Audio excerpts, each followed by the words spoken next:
What kind of sacred ritual involves the collective rape of a slave girl before killing her over the corpse of a fallen warrior as part of a funeral ceremony?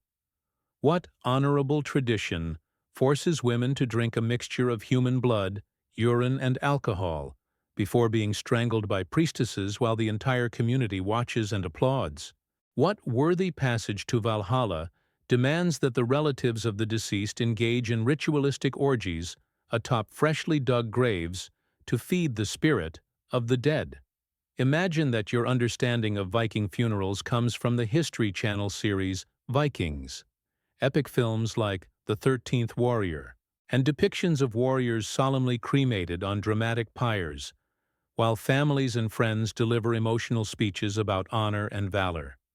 Imagine your image of Norse funerary rites comes from romanticized tales, where bodies are laid on burning ships that drift majestically toward the horizon. Now imagine discovering that the truth about Viking funerals is so brutal and disturbing that entertainment producers deliberately censored these rituals to avoid traumatizing modern audiences. The disturbing truth about what the Vikings did during funerals will destroy any romanticized image you have of these so-called heroic rituals. And what I will reveal here is documented in the most detailed account of a Viking funeral ever recorded. The first-hand testimony of Ahmad ibn Fadlan, an Arab diplomat who witnessed these ceremonies on the Volga River in the year 922.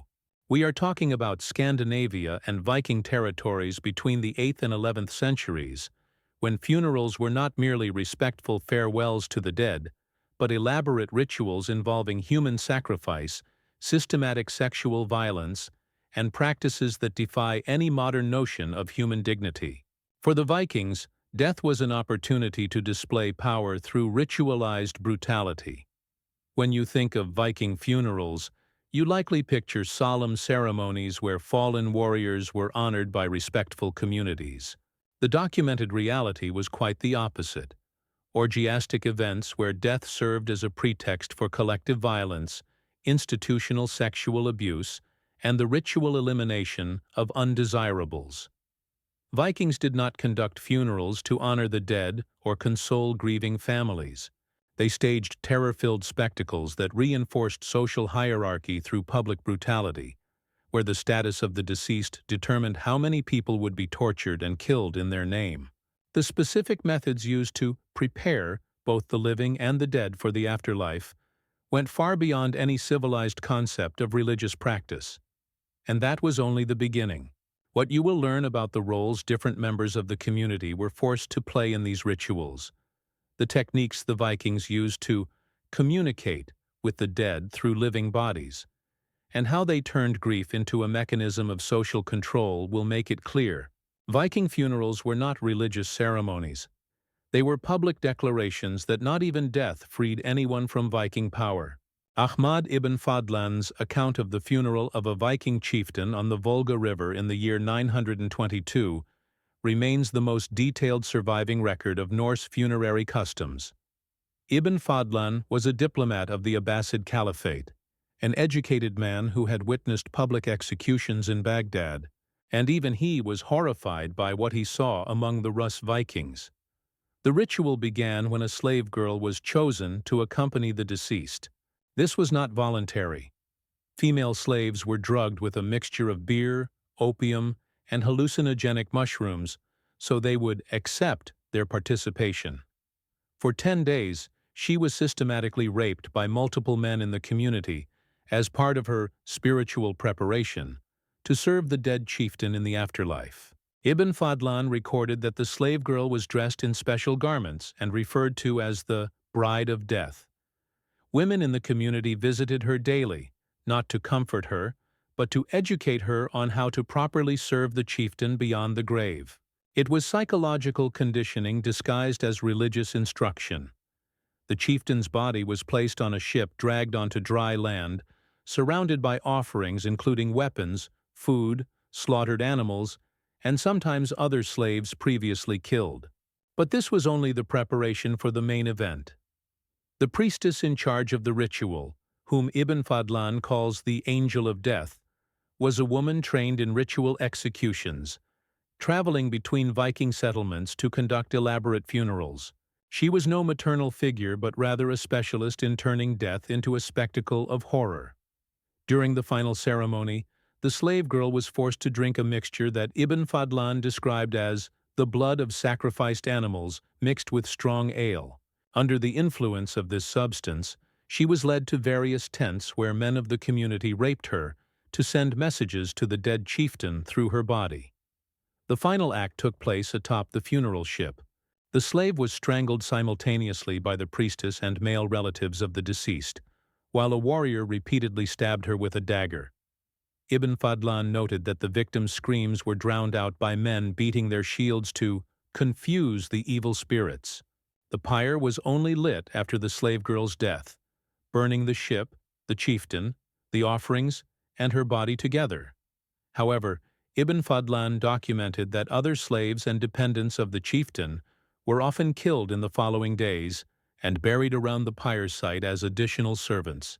The complexity of the ritual varied depending on the social status of the deceased. Common warriors received funerals with 1 or 2 sacrificed slaves. Jarls and chieftains could have up to 10 people killed in their honor. Viking kings were buried with dozens of victims, men, women, and children. And these official practices documented by outside observers were only the surface.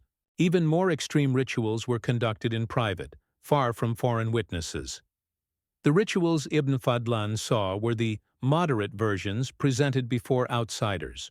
The most extreme practices took place in secluded areas.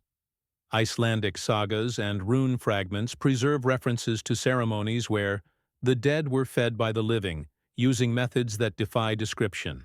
The Völur, Viking priestess-sorceresses, oversaw rituals where family members of the dead were forced to engage in sexual acts with corpses to transfer life force for the journey to the afterlife. The Codex Regius preserves fragments of ritual chants describing how wives must warm cold bodies with their own heat before cremation. During the funerals of powerful jarls, entire communities took part in what was called Blot Dauda, the death sacrifice. Not only were slaves killed, but also free community members deemed defective. The elderly, the disabled, orphans, were offered to the dead through methods including ritual drowning in sacred bogs or live burial in funerary chambers.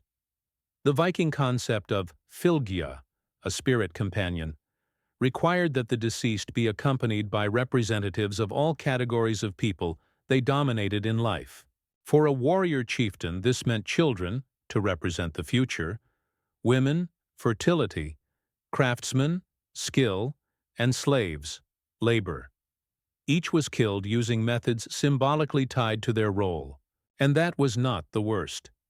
The Draumkvedja, farewell of dreams, forced close relatives of the dead to ingest mixtures of human blood, poisonous mushrooms, and hallucinogenic herbs, inducing altered states where they would communicate with the deceased through controlled visions.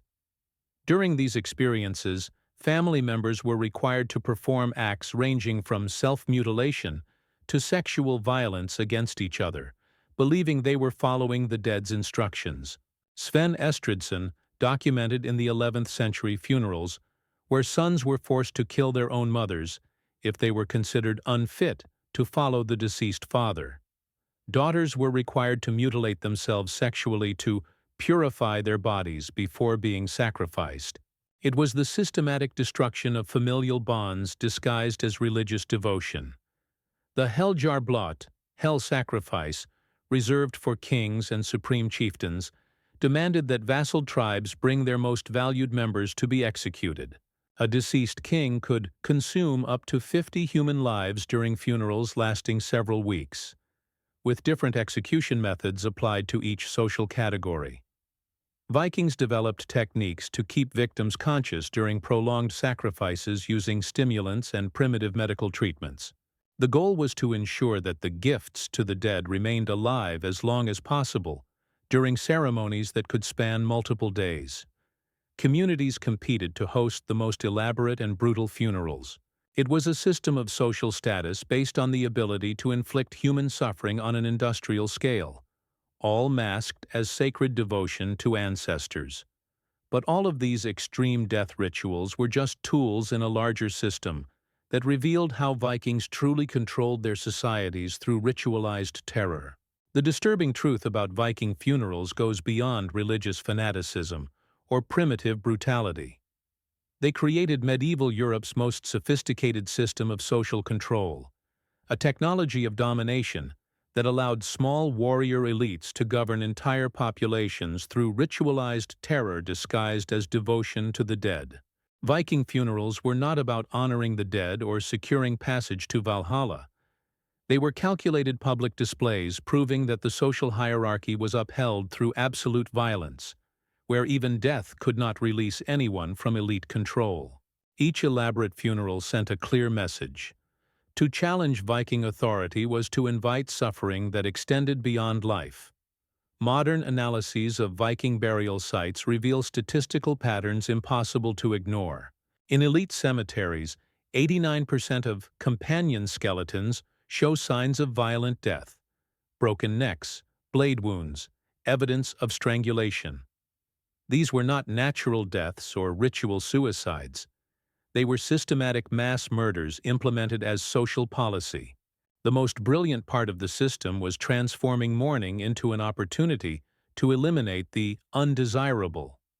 Funerals provided a religious justification to execute rebellious slaves, problematic women, craftsmen who knew too much, or anyone seen as a threat to the established order. It was social cleansing disguised as sacred sacrifice. When Vikings permanently settled in England, France, and Sicily after the 10th century, they did not abandon these methods of control. They institutionalized them in the legal codes of the new Norman kingdoms. The medieval concept of accompanied death for nobles, where servants were buried alive with their masters, derives directly from Viking funeral customs. The medieval Inquisition deliberately studied Viking methods of using religious rituals as a cover for eliminating dissenters. Documents from the 13th century show inquisitors receiving training based on Nordic precedents to use religious ceremonies as opportunities to kill heretics without public resistance. Modern totalitarian regimes apply refined versions of Viking techniques. Stalin's state funerals were opportunities to eliminate political rivals through accidents during ceremonies. North Korea uses the funerals of leaders as pretexts for mass purges of disloyal elements forced to demonstrate grief improperly. The Vikings' true innovation was turning death into a spectacle that reinforced the power of the living. Each elaborate funeral functioned like a televised educational program, teaching entire populations exactly what happened to anyone who questioned established hierarchies. The Vikings proved that societies can be indefinitely controlled through fear, applied at regular intervals during events people are socially compelled to attend. It was behavioral engineering disguised as ancestral tradition. The disturbing truth about Viking funerals is that they created the most successful historical prototype for using religious ritual as a tool of population control. A model so effective that it still defines how authoritarian regimes eliminate dissenters during ceremonies that societies cannot refuse to witness. And it still works exactly as the Vikings intended, even 1,000 years later.